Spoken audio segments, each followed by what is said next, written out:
வணக்கம். உங்களுடன் உங்கள் எம்எல்ஏ நிகழ்ச்சிகளின் காணொளிகளை தற்போது பார்க்கலாம். இங்க யார் என்ன பண்ணாலும் நாங்க தான் ஜெயிப்போம்.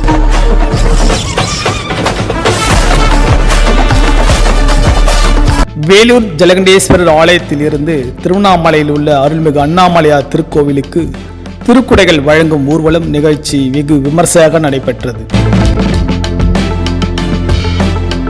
இந்நிகழ்ச்சியில் வேறு சட்டமன்ற உறுப்பினர் திரு ப. கார்த்திகேயன் எம்எல்ஏ அவர்கள் கலந்து கொண்டு திருக்குடைகள் ஊர்வலத்தை துவக்கி வைத்தார்.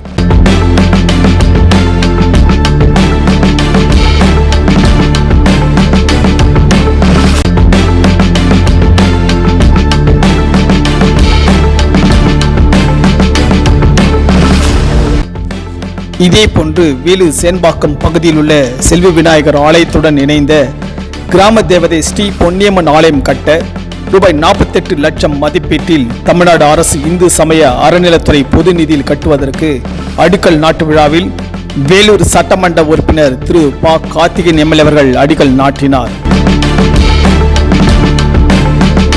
இந்நிகழ்ச்சியில் வேலூர் மாநகர மேயர் திருமதி சுஜாதா, ஆலய அறங்காவலர் குழு உறுப்பினர்கள், ஊர் பொதுமக்கள் ஆகியோர் கலந்து கொண்டு இந்நிகழ்ச்சியை சிறப்பித்தனர்.